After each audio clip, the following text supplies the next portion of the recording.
Hey, everybody, welcome back to Tavern Talks. It's the new year, and as you can see, a new look. And we brought another new guest back to the tavern, and tonight we're going to find out all the cool secrets of how to game master under Crispy's Tavern. So, for those that are brand new here, what we do is this is three people sitting around the tavern having a drink and talking about tabletop role playing games. But this year is a little different. We've got a three-part episode now. So we're going to do 30 minutes hanging out with Crispy, talking about what they're doing in this space and kind of getting those GM tips that we can bring to your table. And then the monster's going to attack, and we're going to find out what monster Crispy's bringing to the table. And we're going to talk about how you use that in your table and the cool ideas that can be played with that. And then the last 30 minutes is for everybody else to hang out and ask questions and talk and all that fun stuff. So without further ado, Crispy, tell us a little bit about yourself. Hi, my name is Crispy. I'm from the YouTube channel Crispy's Tavern. I make drama videos about sometimes, most of the time, tabletop role-playing games, but sometimes I branch off and do some side quests. On the side, I do GM advice and build Lego, and sometimes I play competitive Marvel Rivals. All right. Yeah, I didn't dive into Marvel Rivals. I know a lot of people are into it. I love Marvel, but I don't think I ever have any time to do any of that. With all the games It's tough. Like I don't even consider myself. I'm not even that good, and I've put like 250 hours into it, and I'm just not. I still am struggling. So it's a lot. You need practice because people just sweats will wreck you. But no. yeah, thank you so much for having me. Absolutely. Well, one thing I do like doing is I like asking those hard questions of how this whole thing started, because that seems to be what a lot of people are interested in. But we're going to go back even farther. I'm going to ask, what was your first experience with tabletop gaming? My first experience with tabletop gaming would probably be so there's a YouTuber who used to work with Wizards of the Coast before, like a big controversy that I covered on my channel, but his name is Pro Jared, and he did a series called D&D December, and that's how I first got introduced to Dungeons & Dragons, because at the same time as D&D December, he did a game with the guys from the Game Grumps, and I listened to that, and I was like, oh, this is interesting. And then I listened to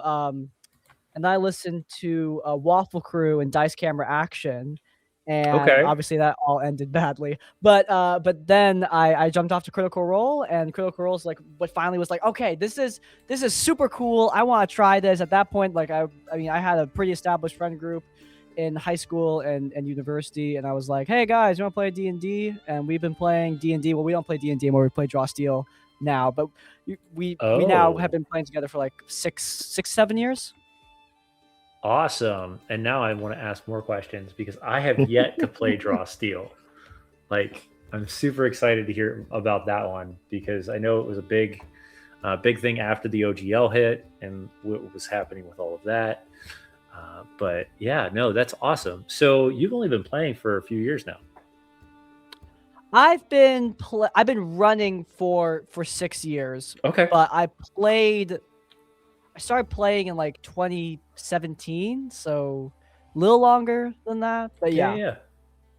But I started running games 6-7 years ago. Okay. So yeah, that's how long I've been GMing. But not that. So yeah, not super long, but long enough that I've gotten pretty good. Yeah, it sounds like you've got some skill behind you. That's for sure. Thank you. So what kind of stuck with you? What was because it sounds like you saw this video and you said, oh, that looks cool. And you saw this and you said, that looks cool. And then all of a sudden it was, oh, Critical Role. Like, what caught your attention that really brought you to the game? Mostly the ability to create. Like, I've always wanted to like create worlds, but I'm not a great writer, and obviously like programming a video game is not like within everyone's parameters. So if you want to like really create a world and have people actually interact with it, like I think a TTRPG is a really accessible way to do that. Now, of course, you need to be careful. You don't want to make your work the center of it. The players are who matter most. But that was what first drew me, was like my friends are also nerds. They enjoy all this fantasy stuff, and I think that if I do a good job at integrating their ideas, we could create something really cool together. And we've been playing in the same world for the entire time we've been here. So for 7 years, we've been building a world together. And at this point, it's like hundreds of thousands of words of lore, and it's been great. It's been amazing. So that is what drew me, was like I really realized, because I didn't realize like, oh, you can make your own stuff. Like no one cares. Like Matt Mercer's the first time I ever watched a world that wasn't Forgotten Realms, wasn't official books. Like I remember I was talking to my to a friend of mine who GM'd a game for me, and I was like looking up warlock patrons that exist in the Forgotten Realms, and I asked him like, are there any Aboleth patrons? And he sent me back a blurb, and I was like, where'd you find that? I felt like I've been Googling everywhere for it. And he's like, dude, I just made that shit up. I was like, you can do that? That's crazy. Yeah. That's what got me into it. Yeah, that's awesome. And it sounds like it really sparked something in you, because like I said, now you've built the tavern, you've built all this YouTube and everything. So then so you said you took some time. How much time was it between when you were a player and when you finally stepped into the game master seat? I mean, I was a player on like one-shot games, my World of Warcraft guild, like off and on World 20. So it wasn't something I was taking super seriously. I was like 16. Okay. So I was just screwing around, but like what was I saying? Like, so about like 2-3 years of that before I got into playing, before I got into running D&D. But like I'm not gonna lie, like I don't really keep track of like when I started or like how long I've been playing. It's just like it's just a game. You know what I mean? Like I couldn't tell you how long I've been playing Minecraft either. Do you have like an item that you've gotten to make that stuck with you since like the first time you've done that? Like a thing from my world? Like, is that what you mean by item? Yeah. Oh, I don't know, dude. It's been a lot. There's a lot of stuff in there. I probably a character named Yumi, who I only made, again, that might be recency bias, but at this point, it's been like a year and a half since I made her. She's a character who basically acts as like the Princess Zelda of a campaign I ran on my YouTube channel called The 10th Tomb. So this is like me. I was a YouTuber when I made this, but she really, really stuck with me. A lot of my audience love her. I just got fan art of her like a couple hours ago. Somebody made her as a Pokemon trainer, and like me and my saw Discord, that. Yeah, and me and my Discord were all like talking about like what Pokemon would she have, and that character means a lot to me. I think her story was amazing. She was a really morally gray NPC with a lot of issues, but her story was really, really sad, and the players really empathized with that. And obviously, I had amazing players in that game because if it wasn't for them, her story wouldn't be interesting. If they weren't invested in her and didn't like engage with her narrative on that level, if they were like, oh, this girl's weird, we're gonna move on, then it wouldn't have mattered. But it was Zach Speaks Giant, Fall Cosplay, she's Nixie, the pink tiefling on Deerstalker Pictures, Jacob from Crow's Perch, and Jesse from You Might Be a D&D. They're amazing, every single one of them, and they really made that story something truly, truly special. Like damn. So yeah, Yumi and the 10th Tomb and that whole story, that's gonna stick with me for a really, really, really long time. That's awesome. This is going to be a hard question, I have a feeling, especially when you've been playing for 6 years in the same world. If you could take one arc of your story and make it into a television show or a graphic novel, which arc would you choose?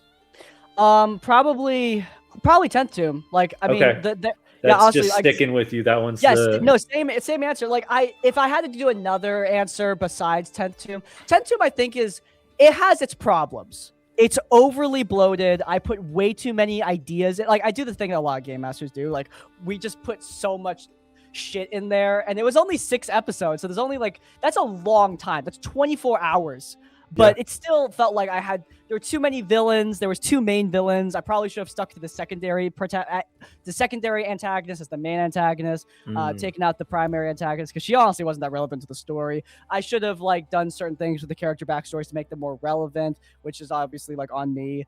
So yeah, it wasn't perfect. I'm not claiming it was, but it was really freaking good. Like it was really good. Like I rewatched the 10th Tomb. I don't rewatch most stuff that I make other than my drama videos because I love drama videos. But the only D&D campaign that I've made that I rewatch consistently is that. If I had to pick from my home game, like stuff that my audience can't see, I'm gonna say, there was an arc where my players, they at this point had been pirates for like 40 sessions. So it's been a year at this point of them being pirates. And they go to this jungle island and they accidentally stumble into the tomb of a boss they killed in a previous campaign, who was a big dragon. They were like, oh my God, that's the body of the Midnight King. And then one of the bad guys, this pirate lord, he used the Hand of Vecna, which later pops up in the 10th Tomb. He used the Hand of Vecna to resurrect the Midnight King into Midnight Reborn, an undead dragon. The dragon flies down, destroys their ship, and they're trapped on this pirate island. And they've got to go kill pirate lords. It's very Assassin's Creed Black Flag combined with Dishonored. And it was that arc was awesome. My players were super invested the whole time. They loved it. Like I remember when they first saw the Midnight Reborn, they were freaking out because obviously, like, you know, they hadn't seen the Midnight King for 2 years since we graduated high school. I remember they fought him when like the day before we all graduated high school. So at that point, we were all in university for a few years, and it was just a really cool callback. So yeah. Oh yeah, no, callbacks are awesome. The nostalgia alone is just a way to hook players back in. And they're like, wait, he's back? Like, right? He's come back again? He's coming back again? No. He came back a few times. There you go. So since you played a pirate campaign, and that's as much as it is common in the new world of Dungeons and Dragons with the whole salt marsh thing, what that long of a game though, on boats and everything, what were some mechanics that you had to create out of the top of like? Not really any, because they mostly just use the boat to point A to point B, and they would like land places. And okay. So you were using them more as just transportation. Yeah, it was more like a transportation thing. Because like here's the thing with us, like I'm not like I don't know. I like just trying new shit. Yeah. So like, you know, they'd land in the Blighted Shore, which has a lot of like cowboys, because the lore is basically like some outlaws stole a convoy of guns, and now there's guns everywhere, which is obviously in the medieval world that's a big deal. So awesome. They had like a whole thing there that was based on Red Dead Redemption, because like 3 of my players were really into Red Dead, and like another one of my players, like I'm not, she used to be a big Harry Potter fan, so we went to wizard school. You know, just I like doing stuff based on the things that they like. Yeah, and the stuff that I like, obviously. Like I also like these things. Yeah. That's awesome. Can you remember a time where and like I said, 6 years is a long time to be like, can you remember a time? But a time that sticks in your a time that sticks in your mind when a natural one was a truly life-changing point in the game. Not really. Like I can't. I don't really remember. I do write stuff down, but like in terms of dice rolls, yeah, we've never really had a moment. Also, because like we're really into the game part of the game. Yeah. So they're just like, they're really strong. They're really powerful. Like in this latest Draw Steel game, like Draw Steel is a really crunchy system. So it lets them be really powerful. And if you're strategic, then you're basically invincible. Like I can't, I mean, I threaten them if they're not locked in and strategizing and focusing and like, you know, paying attention to if they burn their turn, they're going to die. But like, they never burn their turn. They're always focused on how do we beat this guy. Like, so in terms of, so honestly, like if they roll that one, okay, they're probably fine. They're just really, they make really, really powerful characters, which I love. It lets me make really powerful encounters. So that's awesome. I said, I don't know enough about Draw Steel. Like, what is the what are some of the differences you're finding between Draw Steel and 5th edition? Okay. So my biggest problem, and this isn't like a knock, it's just like it's a thing in a lot of tabletop games, but like the thing with D&D is it doesn't really encourage teamwork because of the random initiative and the way a lot of the abilities work. When you're playing in D&D, you're not really like a synergized team. You're a bunch of individuals working towards the same goal, which is fine. But like, if you want a game with a lot of like synergies, then D&D is probably not the game for you because, okay, the example I always bring up, my friend Kyla was playing a bard in our last campaign, or our last D&D campaign, and she was like, okay, guys, I'm going to cast slow on these enemies, and that'll set them up so that you guys can hit them because slow reduces the armor class. But because because she rolled low on her initiative, the guys were up there already fighting the bad guy. And there was a bunch of stuff happening before she could even proc that. And obviously, like you could say, oh well, why didn't they just hold their action? Well, because like I told you before, they have really in-depth builds, and a lot of their builds required them to use their bonus actions. So you can't hold that, and you can't hold your whole turn, contrary to popular belief. So that just, and also like, okay, let's say that she does get that slow off. What, their armor class reduced by 2, and even if she does get that slow off, I just burn a legendary resistance to get rid of it. Like it's just the spells in D&D don't scale well, and the support stuff doesn't work often. I just said this in my latest Critical Role explained video, but it just doesn't encourage team play, which again, like I'm not trying to, like, D&D's great. I really enjoy D&D, but it is one thing that I've noticed, especially with the play style my players have, because remember, they're really focused. That we all play video games competitively. That's what we do together after our D&D games. We're grinding ladder in something like Marvel Rivals or Overwatch or whatever. So we like that. We like the idea of the grind, of the crunch, and D&D doesn't have enough of it for us. But draw steel, you can. It works more like chess. The players take a turn, and they pick one player to take a turn, and then I take a turn, I pick one monster, then we go back to players, they pick one player, I go back to the monster, I pick one monster, so on and so forth, like chess, like sides on a chessboard. Yeah. That means that if one of my players is like, hey, I have a move that will weaken this guy, that person can just go first. Yeah, I like that. So, yeah, I like that a lot. Also, you can't miss in draw steel, which a lot of people, like, I remember I watched this grifter YouTuber who was like, oh my god, draw steel's for sissies because the players can't fail. It's impossible to fail. First, not true. Like, you roll a tier 1 roll, which is the minimum you could roll. Yeah, you deal damage, but like you're gonna deal less. But also, the monsters never miss either. So the fights go faster. You burn hit points faster on all sides. Yeah.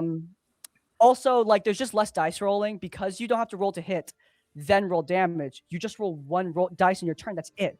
So there's way less math. My players, I remember my friend Kaden, who's playing a shadow, which is like a rogue, he commented that he feels like his turn goes faster because when he was playing D&D, he played a high-level barbarian. He'd roll his dice, and then he'd have, because again, these are really powerful builds, he would be adding like 20 numbers together, and he'd be spending like 3 minutes just doing basic addition, and we'd just all be sitting there with draw steel, roll 2 dice. Okay, that's 12 points damage, plus you are bleeding if your might is less than 1. That's it. Move on. Yeah, it's great. I like it. Like, and I mean, my audience knows, like, we play D&D on show, but my home table, we play Shadow Dark. It's simple, it's straightforward, I probably like Shadow Dark. That's what I was thinking. Good time.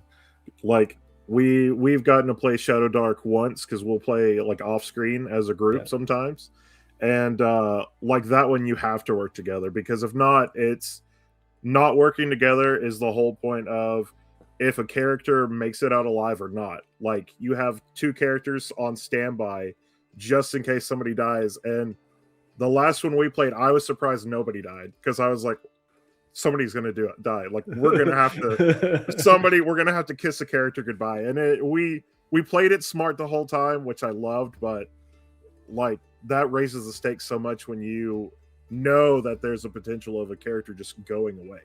Yeah.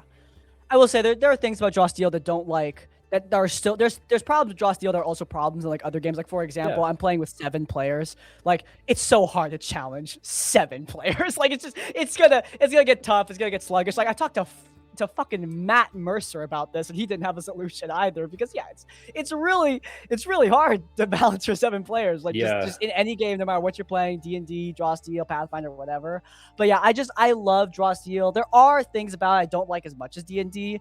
I think like for starters, Draw Steel doesn't have a gold system. There's no gold in Draw Steel, which like I'm aware I could just like add gold, sure, but like I don't know. I tried to use the rules as written gold system, and my players are just like they're not as about it because they like the inventory management aspects because that's again those are the kind of gamers that they are. They like inventory management. They like keeping track of all this stuff, which you do more in D&D. Also, I will say, most talk about Draw Steel I like more. Oh, one thing I really like about D&D more than Draw Steel's books are ugly. They are. I'm sorry. I raised a flag about this before the books came out. Like, there's formatting problems in the Draw Steel books where I'm like, dude, I'm sorry, y'all. At the time they came out, I was still in university. I took like a 1-year like graphics design course. You're like, I could have done better than this. Yes, 100%. I did better than this for my final. Like I was like, guys, there's like basic principles of graphic design that are not being followed on this document. Like they put plain text over a crowded, like bright image, so you can't read it. And it was like the flavor text for the classes. For all the classes had that problem. I was like, guys, you couldn't put like a scroll or a background for the text, like literally anything. You could put anything there. You could have darkened the background or nothing. Like all the pictures, all like the images of like the monsters and the classes, they're just JPEGs that are stuck on there.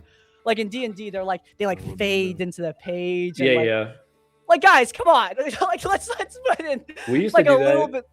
We used to do that even on our little images for our guests. Like it would fade into the page. Yeah, I know. I do that for my thumbnails. Like guys, come on. Guys, were we so at the edge of the budget that we couldn't hire like? Because what's even crazier is MCDM are a company I followed for a long time. I bought like I have like three or four of their books over. Guys, I've read your other stuff. They don't have this problem. They look great. So did we lay someone off? Did something happen? Like this is crazy. But yeah, that's my biggest beef with Draw Steel is that the books are just crazy. They're really ugly, man. Yeah. Have you ever, like, I will say, like, because there are some books out there that are just built for that type of layout. Like, if you've ever seen a Pirate Borg or like a Morkborg book, they're like, they have that weird, like, I have a document and then I'm writing in this, like, the outlines and it's all over the place. And then there's a giant image that's kind of halfway on it and it's writing all around it. But it's built, every single book is like that. So it's their own style. But yeah, no, if they're just not following normal layout procedures, that kind of ruins it for being able to see certain things. Yeah, no, that's interesting. If you could take one piece from Draw Steel and put it in D&D, what would it be? Initiative, no question. Okay. Like that would be just the easiest thing to port. Like all the other things, and also like the other systems of Draw Steel, I don't need to port to D&D because MCDM already made it for D&D. They made it for D&D first, right? And then they made Draw Steel. So I was like if I had to port anything over, it would be Initiative. That is not even a question in my mind. The Initiative system, Zipper Initiative works. It works really well. I think it works a lot better. Like I've seen some D&D YouTubers talk about like an initiative system where like all the players go, then all the monsters go. I don't like that. I like Zipper Initiative. It's not that hard to grasp. Like I just played like 5. Excuse me. I played with 5 of these girls I go to karaoke with. Mm-hmm. They don't play video games. They don't play RPGs. Never touched a tabletop game before. They understood Zipper Initiative. Like a lot of people are like hung up on, oh my god, what if it's too complicated? I promise you, just explain it like chess.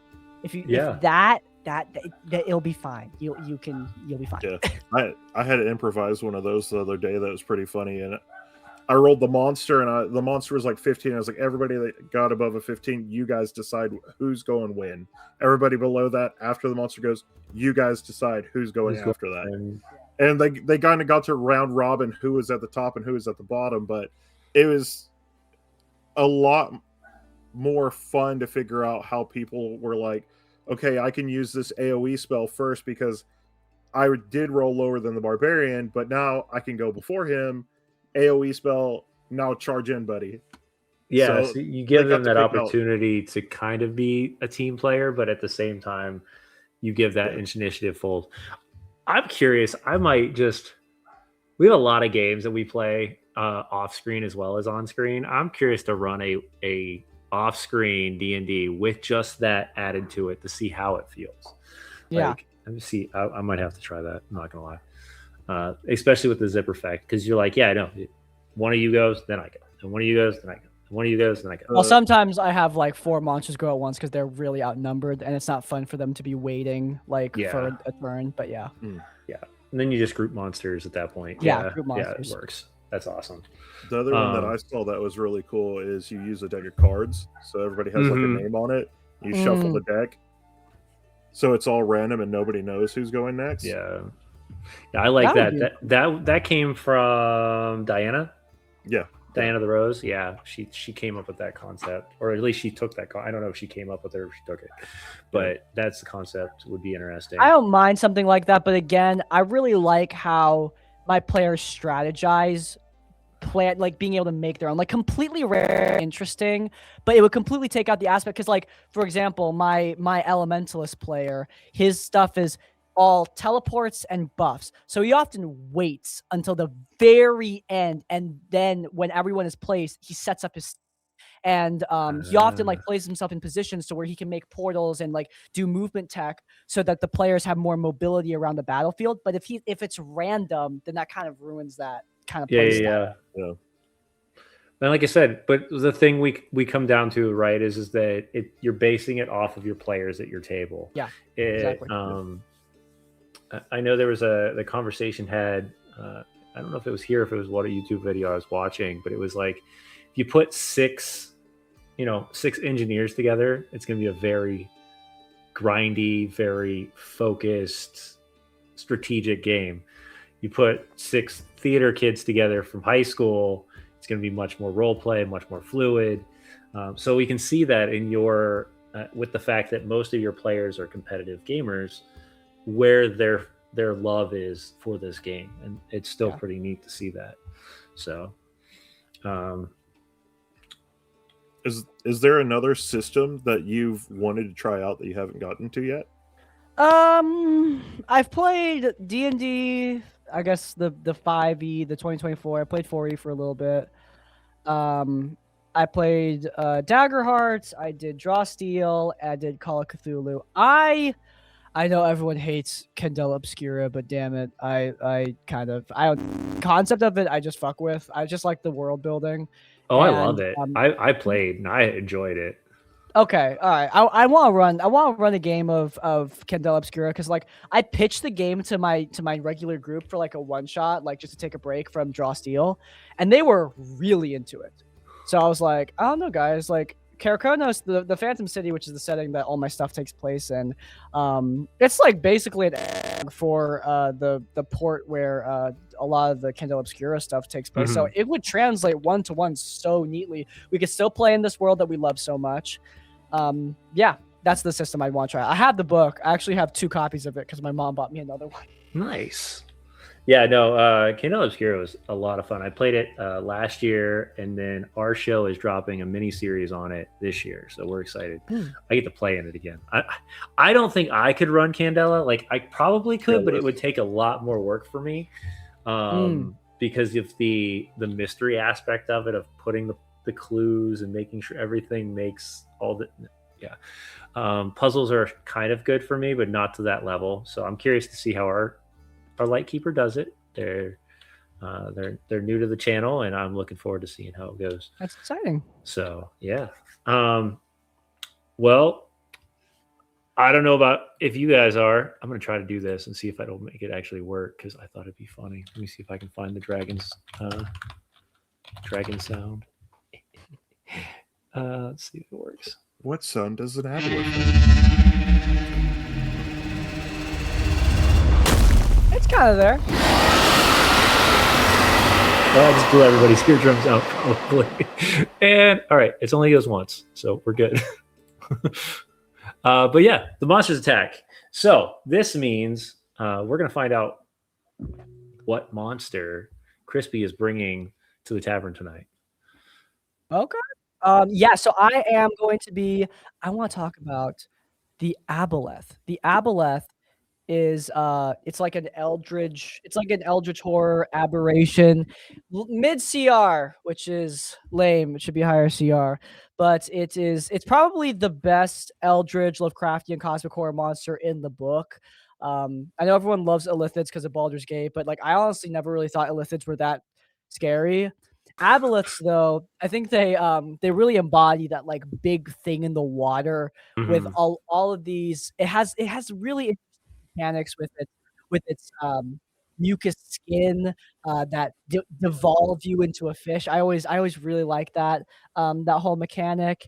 I like the idea that their entire species shares the same memory, so they basically have like collective memory for the entire history of whatever world they exist in, which I Mm. think is cool. Yeah, I think their design is really good, especially in 2024. I think some of their like 5e designs, I don't know how much of it is how much of what I've seen is fan art and how much of it is official, but I really like their pictures in 2024. Okay.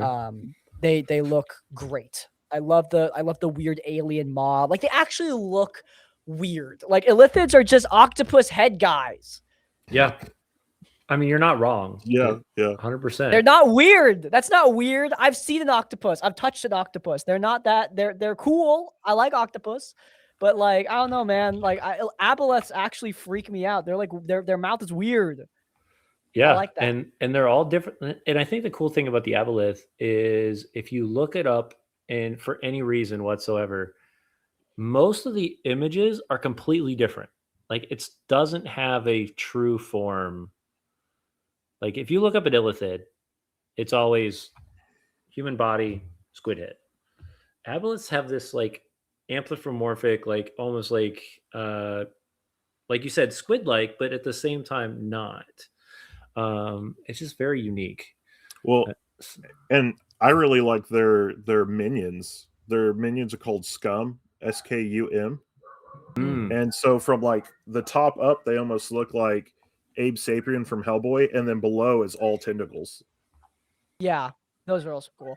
Yeah, Um, I like the aboleth also because like the main reason I'm not gonna lie is just because I think all the other aberrations don't match like that cosmic horror mm, feel. And honestly, the aboleth doesn't really get that close either because they don't take it all the way. It's hard to do Lovecraftian horror unless you like dedicate. You gotta like dedicate to it. If you don't dedicate, then it kind of falls flat. Like an example of a game that dedicates is I don't know if you played Bloodborne. I actually haven't, mhm. but Bloodborne does dedicate to making a hopeless world because it is at its core a Lovecraftian horror game where it is impossible to win. And obviously the hardcore grind of Bloodborne, the FromSoft game, helps to build that up from the feeling of the player and also like the flavor of the world and the moon presence. That is a great example of a game that really takes this flavor and runs with it. Whereas with D&D, it treats Lovecraftian horror more like how World of Warcraft does it.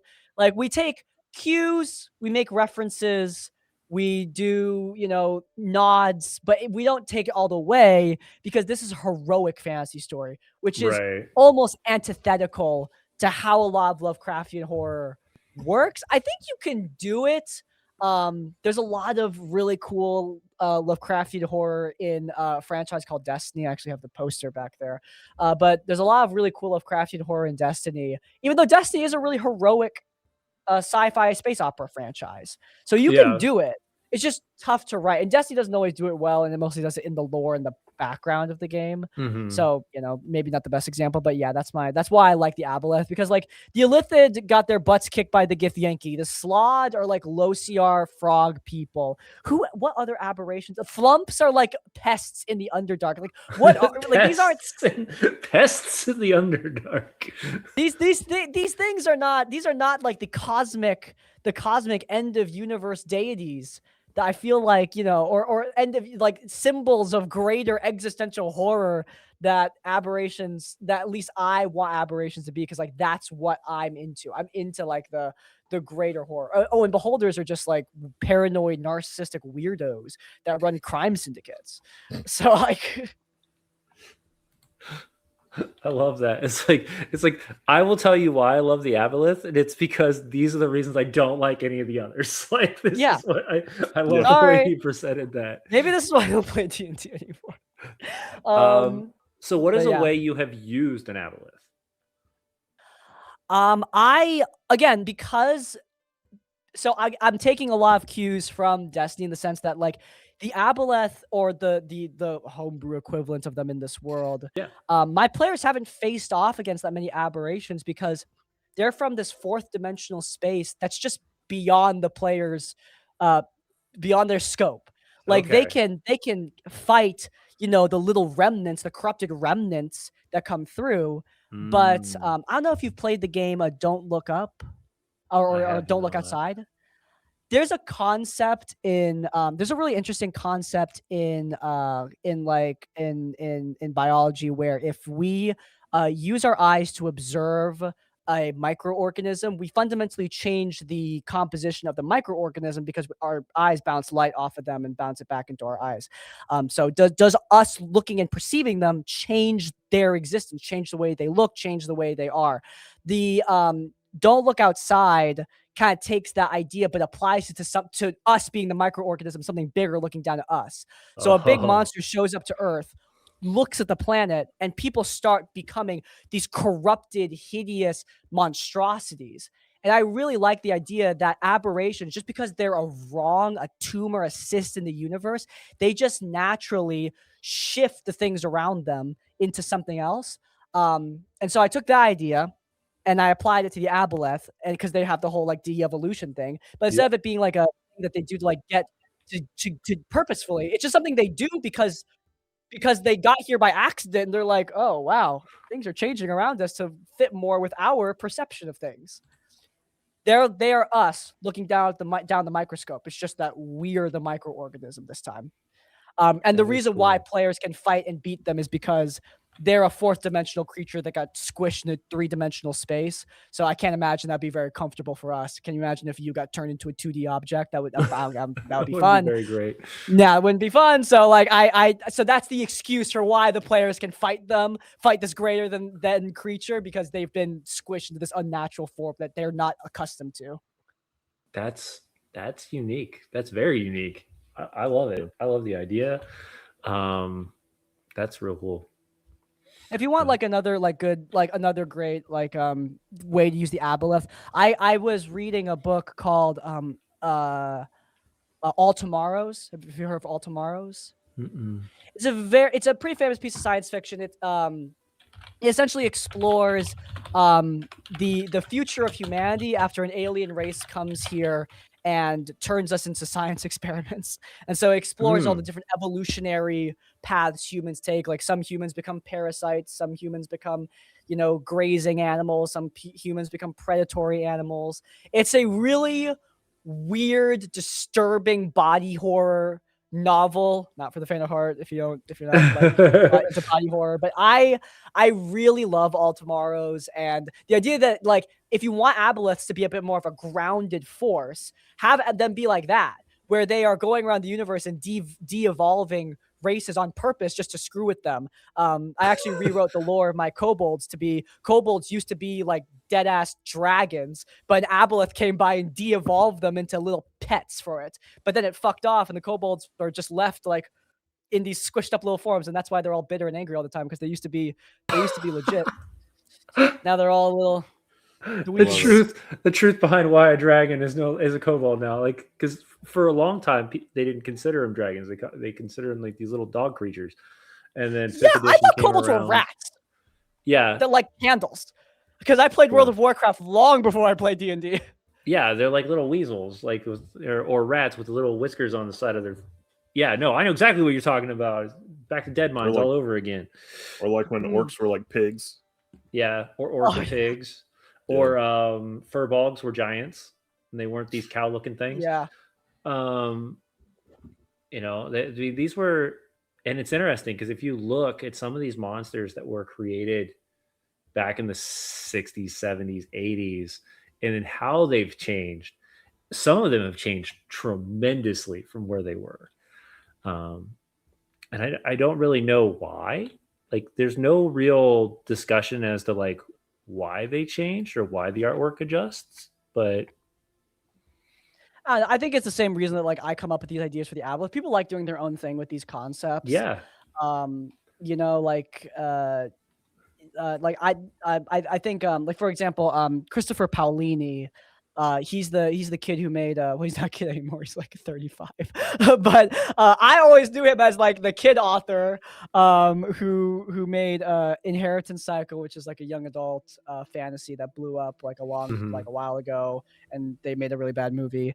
But the point is that he didn't have orcs in that world, he had Urgles. Why? Because kid Christopher Paolini, when he was 15, he wanted to make a fantasy Star Wars fan fiction, and he wanted something different from orcs, and boom, Urgles. And Sometimes boom, it's the just like Urgles. that. But sometimes that's what you have to do, right? Yeah. Sometimes it is what you got to do. What is I had an aboleth in one of mine that was actually like a layer beast.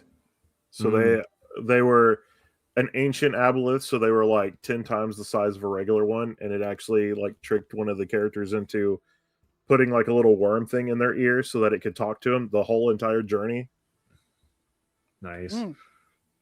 So what is the because it seems like aboleths have this very interesting kind of background in your world. What is like the weirdest thing you've changed in your world because of an aboleth?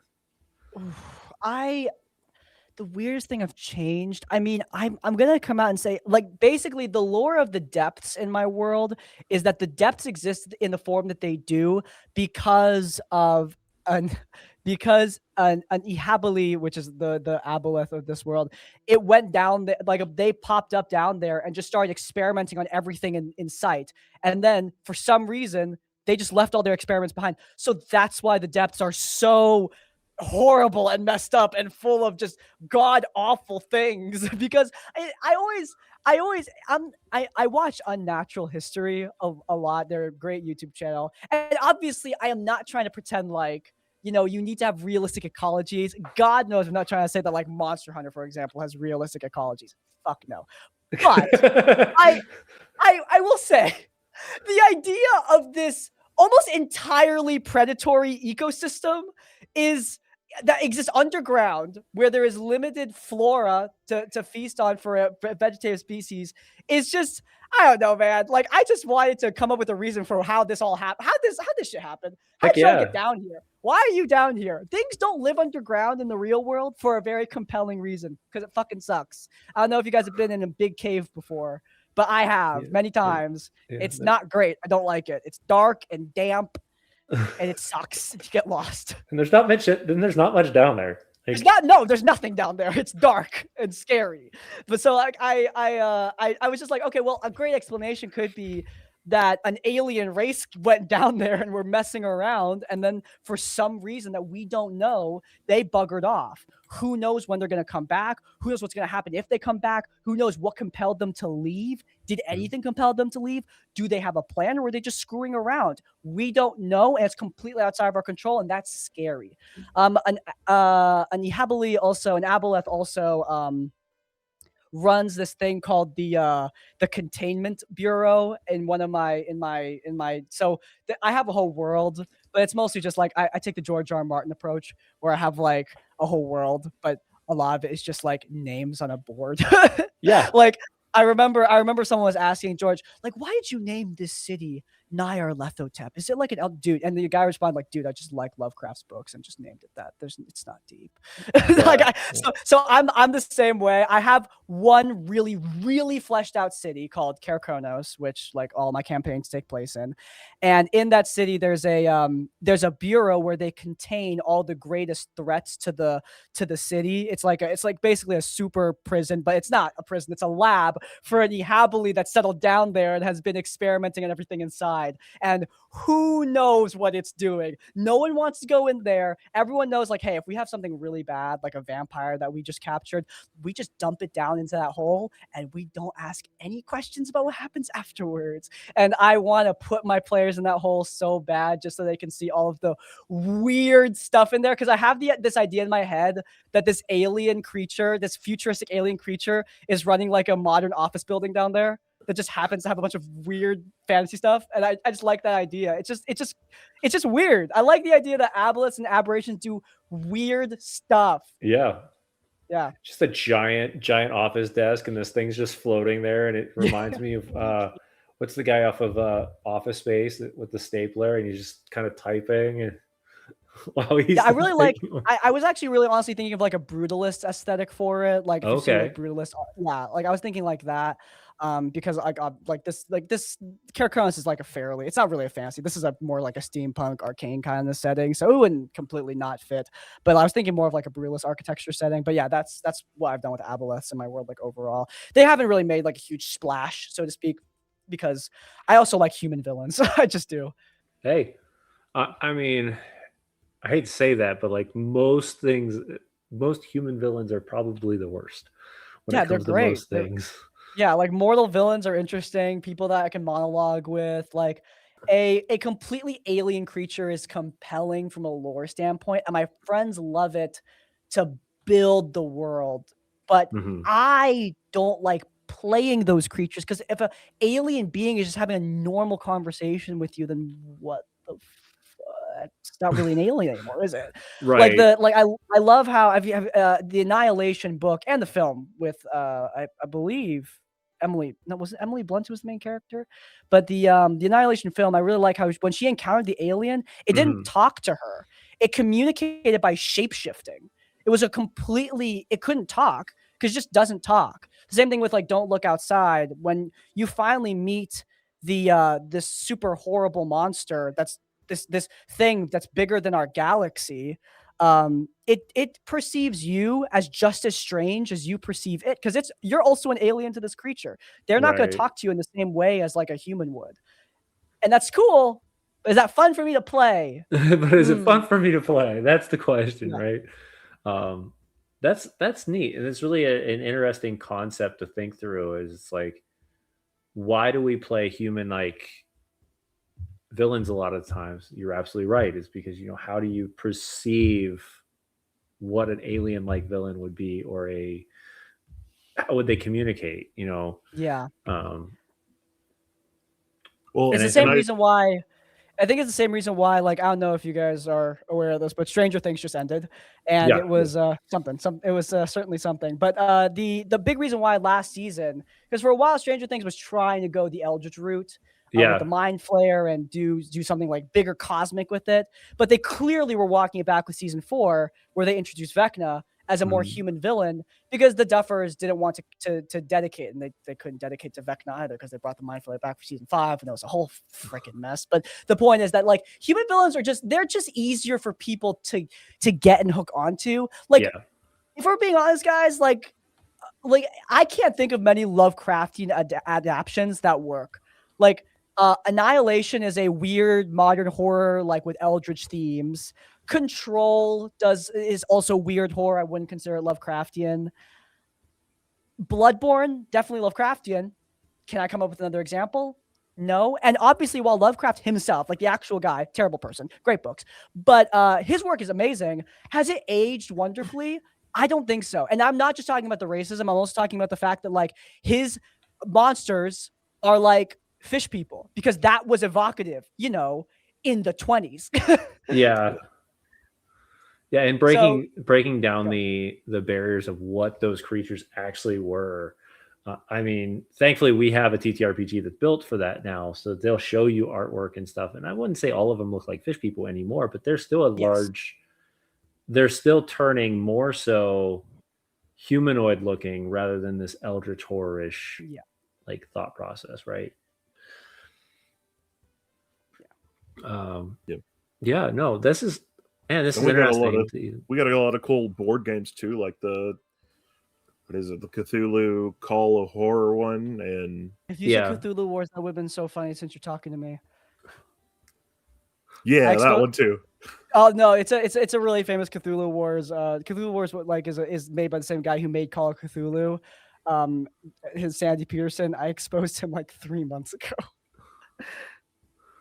on the channel, so it would have been funny if we brought up 2 of his games on the show. Sorry, Sandy.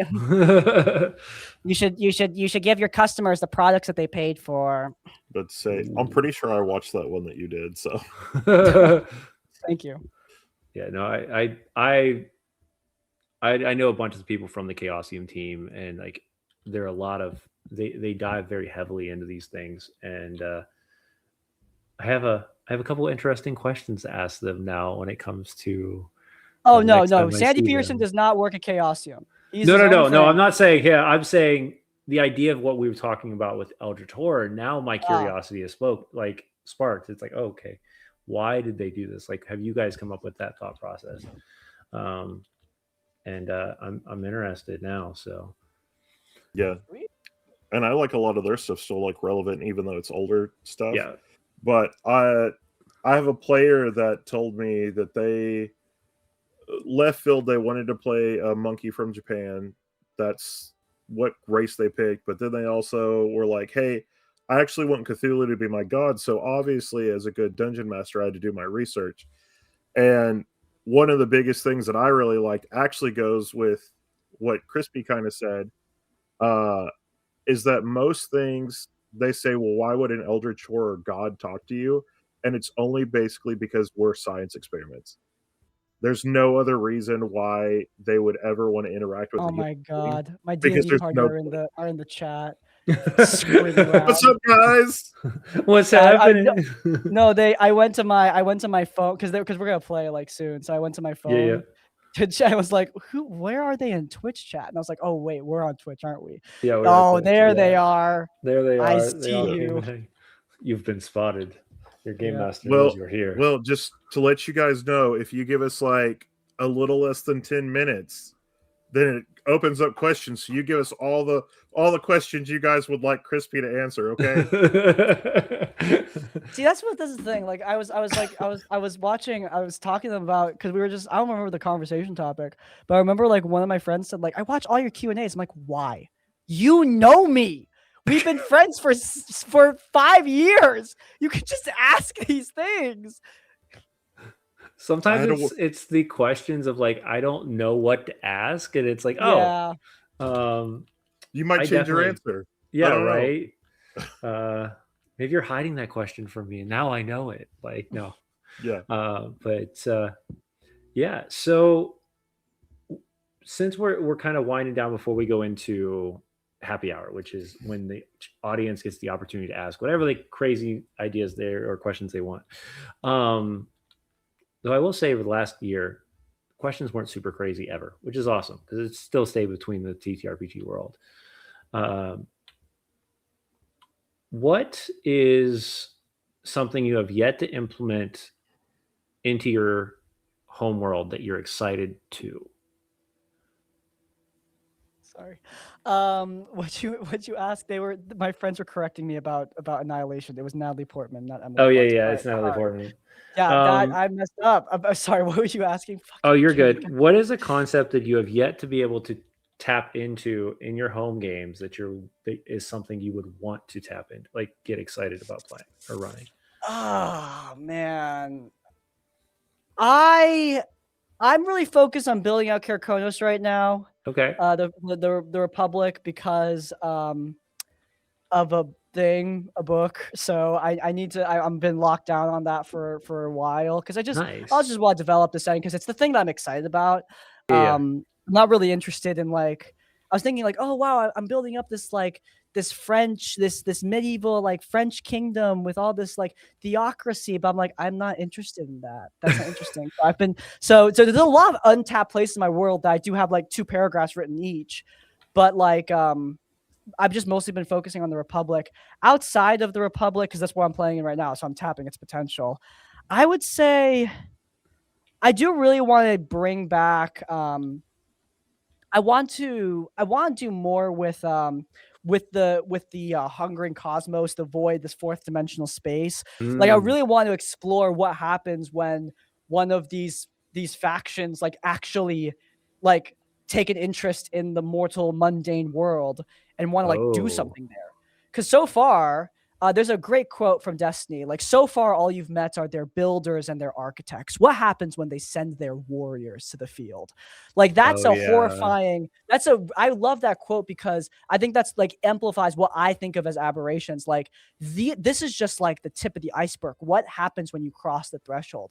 Yeah. Like, I do think about like, oh, what would happen if I sent players into the void? Like, what would they see there? Like, that could be really interesting. So yeah, tapping into this like more aberrant campaign style would be really, really cool. But also, I kind of don't want to do it because just the unknown of it's more interesting. Like if you've like again, like I keep on referencing other stuff, but like I think that's a good way to learn. Cyberpunk. It's obviously a very influential TTRPG, and it actually has one of the best examples of cosmic horror I've seen in a TTRPG, the Black Wall. The Black Wall is a giant barrier between the old net and the new net. And in the cyberpunk world, the old net is filled with these AI demons that are like eldritch horrors. And it is fascinating. It's great. But the reason why the Black Wall is scary is because you can't go beyond it in the game. And when you do, the game ends.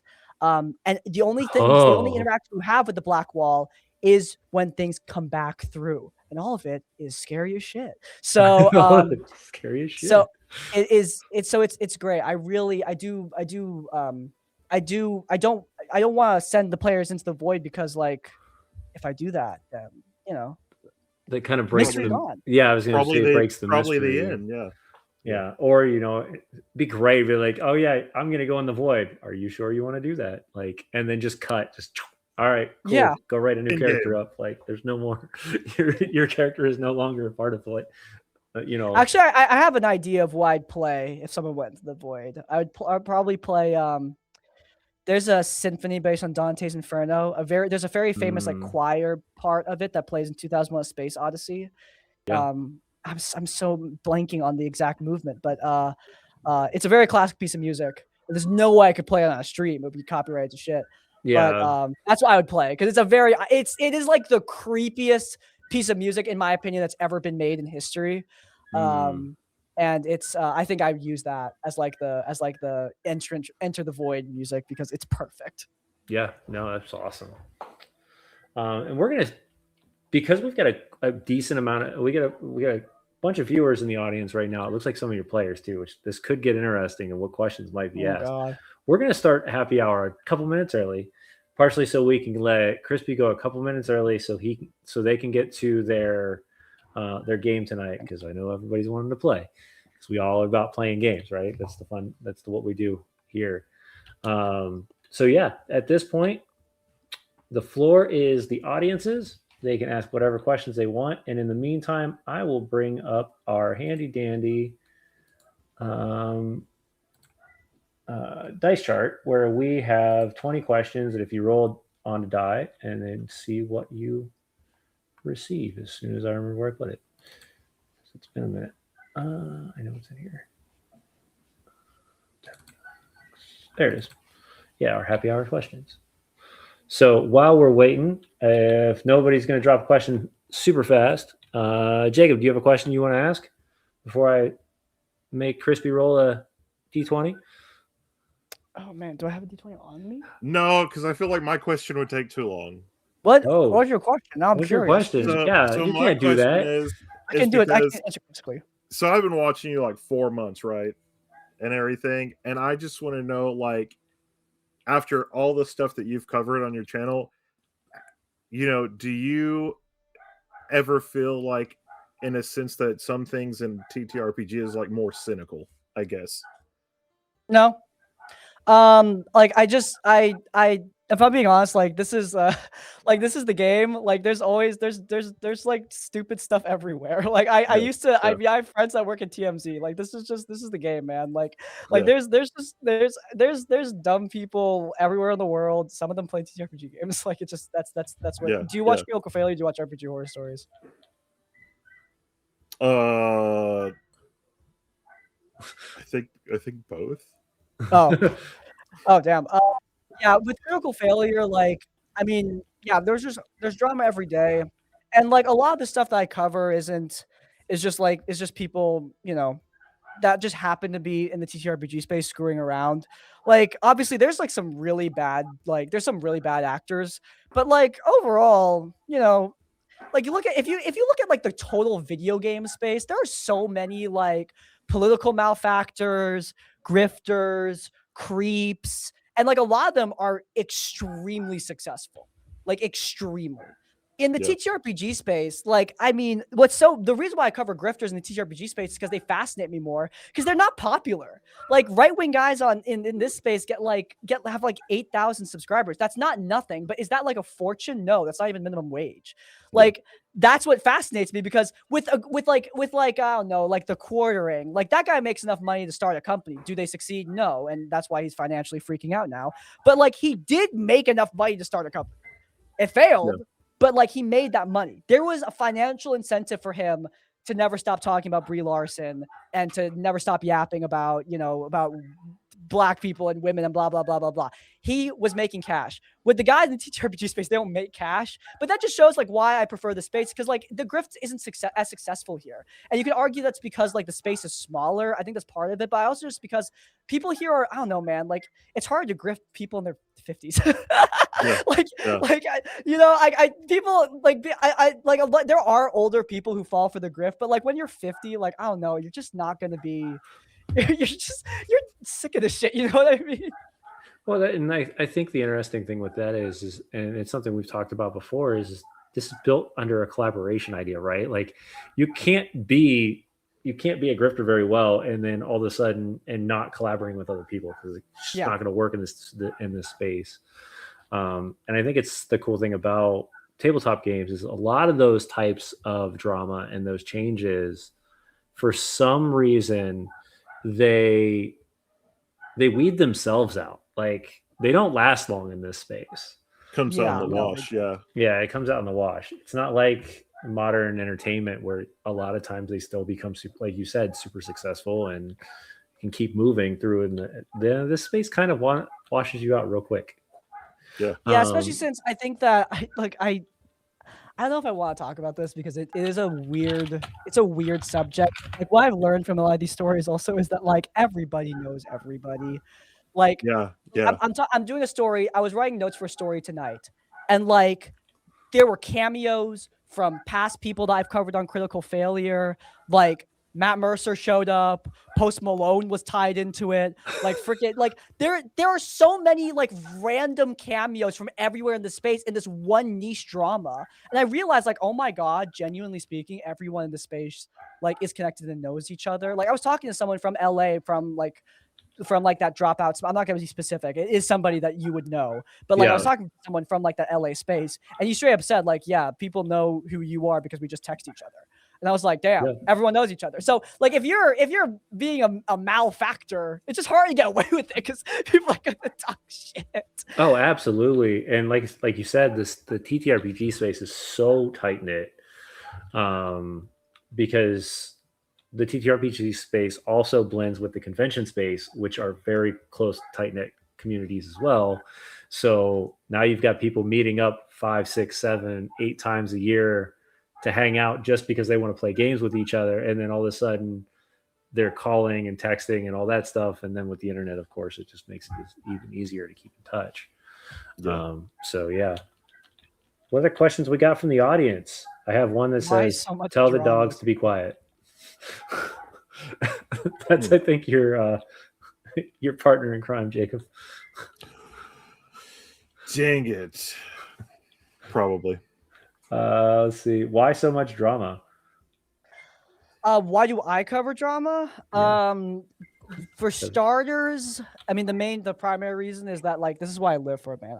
I love the drama. I love it. Okay. When I started Crispy's Tavern, it started as a tea podcast. Like I didn't even cover D&D stuff because like I like D&D. I do. I like it a lot, but it wasn't like my end all be all at the time. And I was just talking about tea stuff, and I talked about some Critical Role tea, and it blew up. So I was like, I can do D&D stuff. But when it looped back last year and went back to tea and drama, I was like, we're back home, baby. We're back Like, home. it's like it's Home. exactly. I live for this. I live for it. And also like I don't know. I feel like I'm not. I am not.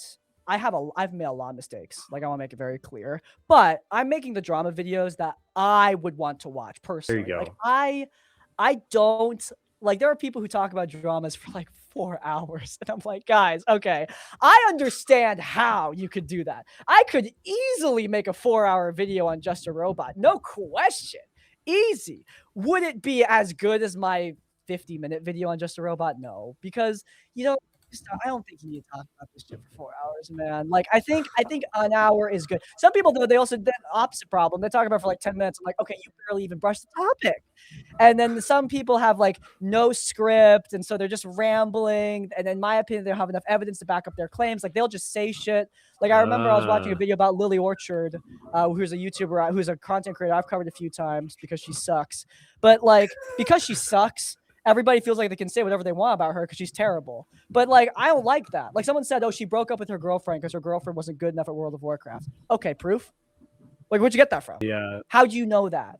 Because you didn't show anything on screen. You didn't show a voice clip. You didn't show any evidence. So like, where did that claim come from? Like, that's not enough for me. So for me, I make the drama videos I want to see. They're an hour long. They're just the right length for me. They show the receipts on screen as much as I can without getting into like legal problems, obviously.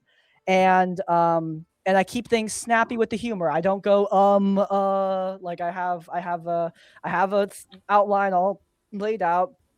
I cut it as best as I can and try to make it the best experience for my audience. And I think that people have responded to that because a lot of people have commented that they subscribe because of the style. So I think it's worked out for me. Yeah, it sounds like it has. So yeah, I love drama. That's why. Also, it pays like I'm not gonna lie, y'all. It pays like hella well. Like you got no idea, guys. Dude, I don't think you understand. Like it, I get as many views as channels that are like 5-6 times bigger than mine. All right, y'all. Hey. I'm not the only one who loves this shit. You guys do too, okay? If you didn't, I wouldn't be getting the money. Yeah. I love that, and that's awesome, I mean, absolutely true. I mean, yeah, that's totally true. I think that's one thing. Like, and my coworker could attest to this because I'll watch it at work sometimes. But I'll like be watching somebody, and I'll be like, "This one's not doing it. Let's see if Crispy has a video." And I'll like go over to your channel. I'll be like, "Have I ever had a video for it?" All the time. Really? Yeah, like all the time. That's crazy. Like, I'm not usually that on the ball. I cover stuff like actually covered this. Let's go. I usually cover things like 3 or 4 months after they happen because I just want to get all the information and make sure I'm like accurate. I usually don't cover things in the moment unless I'm 99% sure the situation will resolve itself, like what happened with Hero Forge. Like I knew that would resolve itself. I didn't expect it to resolve itself while I was making the video. but yeah, that's why I covered it so fast. I was like, this story's gonna be over next week. Little I know it'll be over in 2 hours. It's gonna be over in 2 hours. And James will laugh at this one because I actually watched one of yours for a character that I made for Vampire the Masquerade, which is my Wonka vampire guy. And it was when you covered Wonka Blood and Chocolate. The Blood and the Chocolate. Wow, that was a while ago. I covered Blood and Chocolate like last year.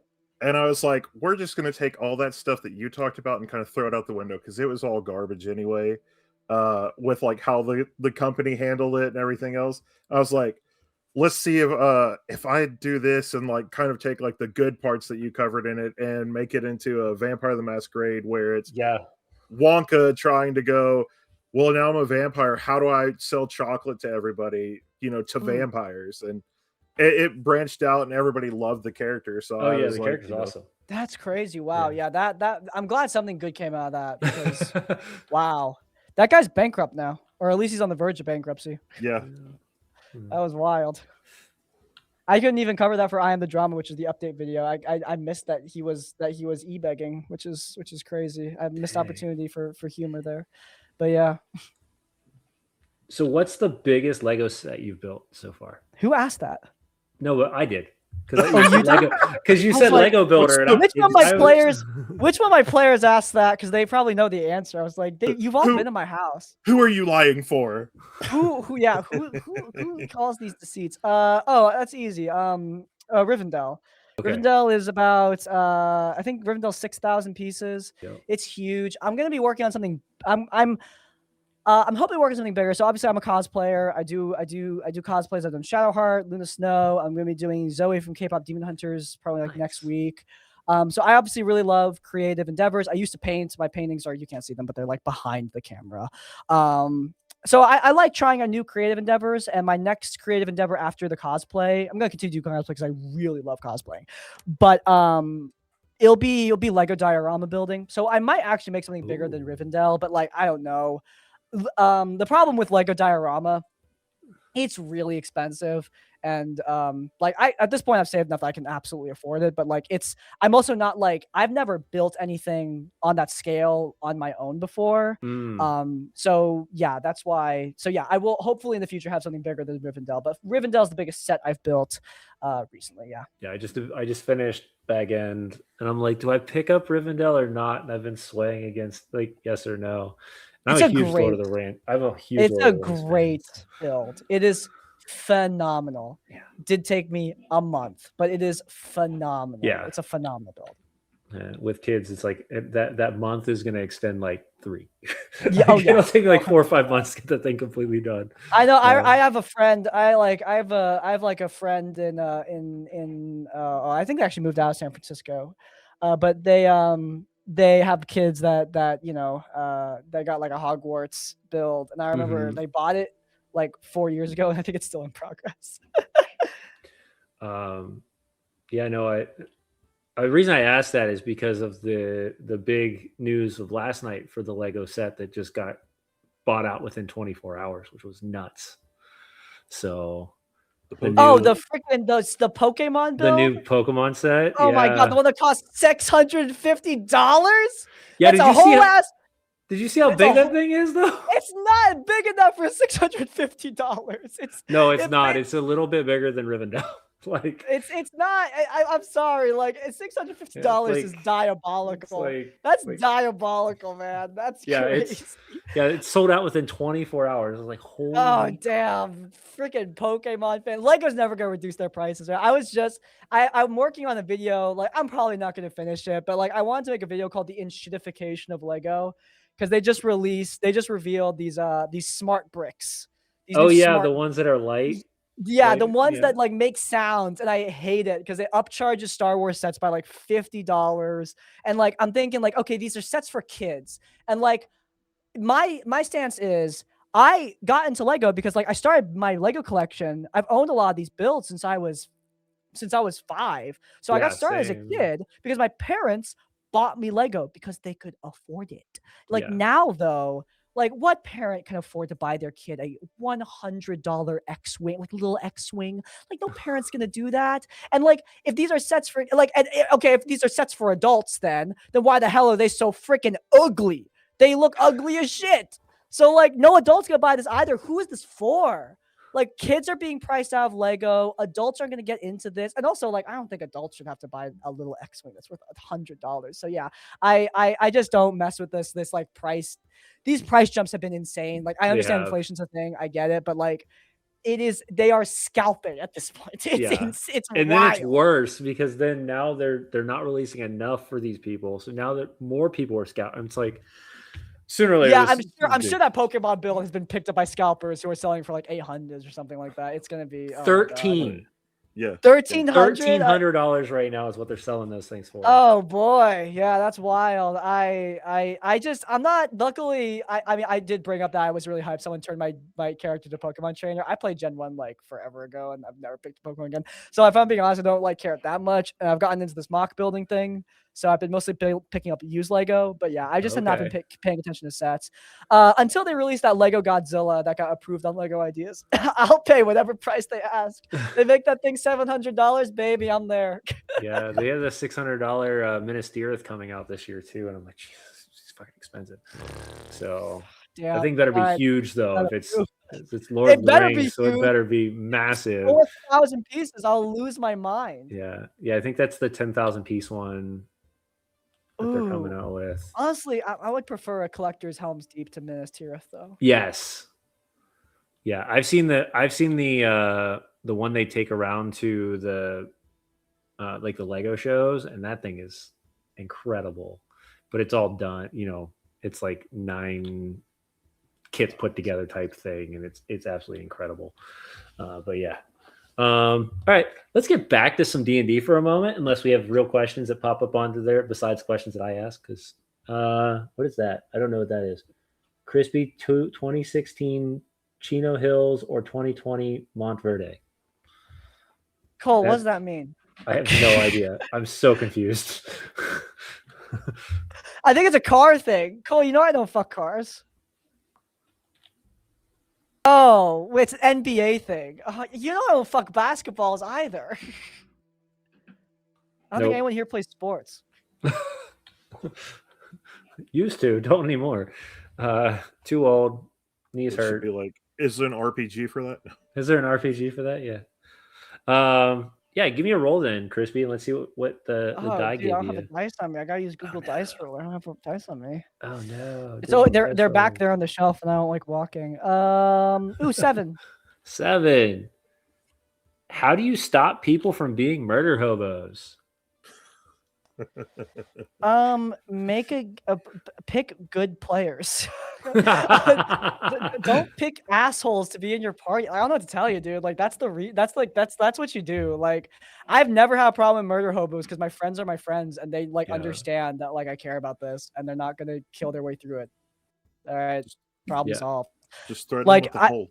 Even at conventions, I've never really had that experience where it was legitimately a murder hobo experience. It's got to be somebody who just it's LFG. It's LFG and random groups and like people who meet on Discord and like or like they have like one shithead. If it's one shithead, kick them out. If it's a bunch of shitheads you met on that LFG, just find another group. Like it's if they're gonna be, if you are doing your best, here's what I'll say. There are times where DMs do not make a compelling world for the players to interact with. The player's solution to that should not be killing the whole world.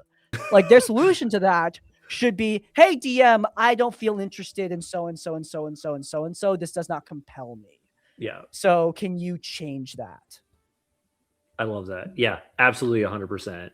If you are not interested in your game master's world, you have just as much say in the idea of, hey, this doesn't get me, like, I'm not connected. This isn't working. How about we try, this is what I want to do. Having that conversation is the best option, I would say, in that one. When you take them, you drop them in the big hole with the aboleth in Crispy's world, and then you super gel the whole thing and profit. Yeah, we just had a whole Dark Souls thing happen in our game last week. We had some timey-wimey stuff happen in our game, and it was all because the players are like, this is my last game. I won't be able to come back for a while. So we were trying to come up with ways to make their characters still solidified in the world, but not at the same time. One of the guys is really big Dark Souls fan. So the boss, which was this captain of this undead guard, we found out was literally just the re-up of his character. So as his character faded off, he faded away, and the captain returned to the center of the position with his weapon in his hand. And he appreciated that send off. So that was him just kind of going away. So it was a lot of fun. Anybody, what about you, Jacob? Do you have any additional points for stopping murder hobos? I mean, I do really agree with Crispy though. Go find a different table. since we talked about it and kind of like Call of Cthulhu was mentioned, usually my retort to a lot of things with murder hobos is I'm going to make it where you don't want to play at my table anymore. So it's not I'm going to ask you to leave. It's I'm going to force you to leave because maybe there is now this giant aboleth or an army of aboleths that you're going to have to fight. And An army are of you sure you're aboleths. going to be able to come out of that? Yeah. Yeah. All right. And then my whole thing is if anybody turns into like a crybaby about it, goes, well, you did this, I'd be like, but you did that first. Yeah, my thing is always like don't try to put in-game consequences for an out-of-game problem. Murder hoboing is an out-of-game problem. Yeah. So like you got to talk about that. If you don't, then it's not gonna stop. Right. Under I think I talked to Crit Crab about this, but he said that like when you put an obstacle in front of players, they get more stubborn, not less. So they dig into the behavior, they don't stop it. So there you go. That makes sense. All right, let's try a different question then. Let's go with it. Let's roll again. Let's see if you get a 7, we're just going to take an 8. Okay. Hold on. Got to pull that thing up again. I have another question too, though. Okay. Oh, I'm curious. So my question is, if you know anything about like SCP. Yeah, I've looked at SCP before. I like the SCP Foundation. I like the idea. I like the collaborative element of like the community that's like building all these things together. And I'm being honest, like the lore is so big, and a lot of the ideas, like they're interesting to me, but to me they're basically like modern day creepypastas. And like creepypasta is fun, but like I never really got into creepypasta as a kid, and in a similar vein, I never got into SCP as a kid, or now, like as a somewhat kind of adult, I just never got into SCP. I like when it comes to like the like lore stuff I listen to, I try to listen to stuff that like's pertinent to whatever I'm writing, because again, like I'm working on this TTRPG book and I'm writing on monsters. So like if I'm like I'm writing this species of bug enemies that are based on the Zerg from StarCraft, the Terminids from Helldivers, and the Tyranids. Just realized those are like the same names from Warhammer. Okay, let's listen to lore from all 3 of those things while I write. That's a great idea. So that's what I've been doing. I mostly read and listen to these sort of things for practical purposes these days. And for fun, I'm usually listening to like Critical Role, if I'm being honest. But yeah, I've just never gotten into SCP, but I think it's cool. I rolled. That's a question. I don't know about that one. What's the question? If you could kill off one of your current party members' characters, who would it be? You, David. Easily. That's not even a question. And that's honest to God my legitimate answer, because I think his character has he has a blood feud with basically the final boss is his brother. And if his brother pops up and they fight, I know who's winning. So, I mean, I know who's winning. So like, I'm just saying, like, if anyone's gonna die, you better watch your back. Ooh, you heard it, David. Keep an eye out. The inevitable is going to happen.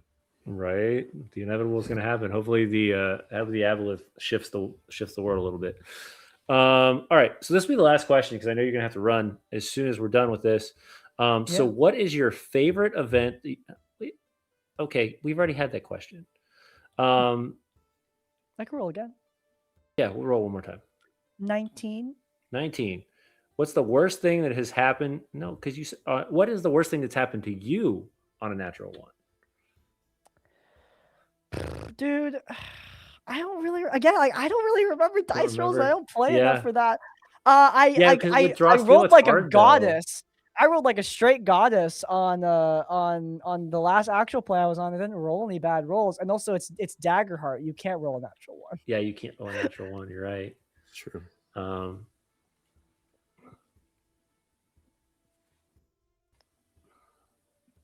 Okay, this is a good. We'll end with this one then. What is something that you love to add to your NPCs to make them different? I love. Okay, I mean, first and foremost, all my NPCs are hot women because duh. Because Um, duh.